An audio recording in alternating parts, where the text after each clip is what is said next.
സ്വാഗതം മീഡിയ ഗ്രാമത്തിലേക്ക്. കാസർഗോഡ് പെരിയയിലെ ശരത്ലാലും കൃപേഷും കൊല ചെയ്യപ്പെട്ടത് CPMന്റെ വ്യക്തമായ ആസൂത്രണത്തോടെയെന്ന് വ്യക്തമാക്കുന്ന തെളിവുകൾ പുറത്തുവരുന്നു. അത് സൂത്രധാരൻ പീതാംബരൻ്റെ നാവിൽ നിന്ന് തന്നെ ഓരോ പേരും പുതിയതായി പുറത്തു വരികയാണ്.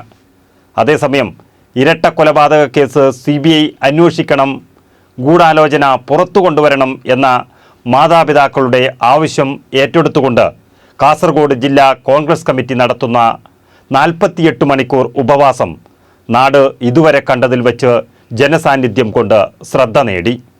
ജനവികാരം CPMന്റെ അടിത്തറ തകർക്കുമെന്ന് വ്യക്തമായതോടെ വിഭ്രാന്തി പൂണ്ട നേതാക്കൾ കേസിൽപ്പെടുന്ന വാർത്തയാണ് പുറത്തുവരുന്നത്. CPMന്റെ ഉദുമ ഏരിയ സെക്രട്ടറിയും മുൻ SFI ജില്ലാ സെക്രട്ടറിയുമായ മണികണ്ഠനാണ് രക്തക്കറ പുരണ്ട വസ്ത്രങ്ങൾ നശിപ്പിക്കാൻ ആവശ്യപ്പെട്ടത് എന്ന് പീതാംബരൻ പറഞ്ഞു കഴിഞ്ഞു. പ്രതികൾക്ക് അന്ന് അന്തി ഉറങ്ങാൻ മണികണ്ഠൻ തൻ്റെ ഓഫീസും കൊടുത്തു. ഇതൊക്കെ കൊണ്ട് തന്നെയാണ് നാടും നഗരവും CPMന് എതിരാണെന്ന് ഓരോ സമരവേദികളും വ്യക്തമാക്കുന്നത്.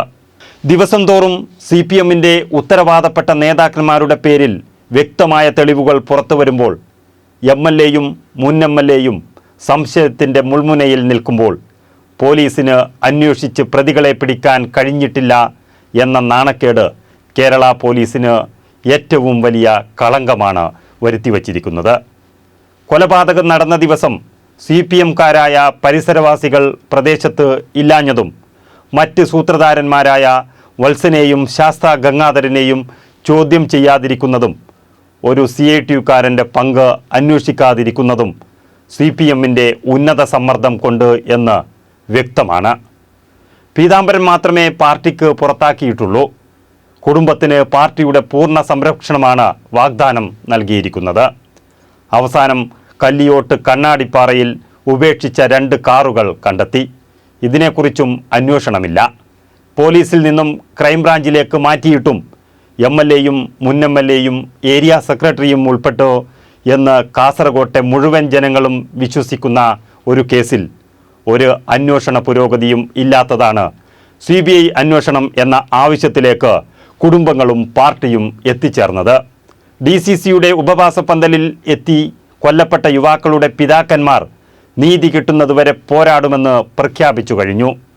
ഉപവാസം അവസാനിക്കുന്നതോടെ വിശ്രമമില്ലാത്ത മറ്റു സമരങ്ങളിലേക്ക് കടക്കാൻ ജില്ലയിലെ കോൺഗ്രസ് പാർട്ടിയും ഒരുങ്ങിക്കഴിഞ്ഞു എന്ന് നേതാക്കന്മാർ വ്യക്തമാക്കി. ചെയ്തുകൂട്ടിയ അരുംകൊലകൾക്ക് CPM ഉത്തരം പറയേണ്ടി വരുമെന്ന് തീർച്ച. കേരളത്തിൽ രൂപം കൊണ്ട് 5 പതിറ്റാണ്ടിനു ശേഷം കേരളത്തിൽ മാത്രം അവശേഷിക്കുന്ന ഒരു പാർട്ടിയായി ഇത് മാറി.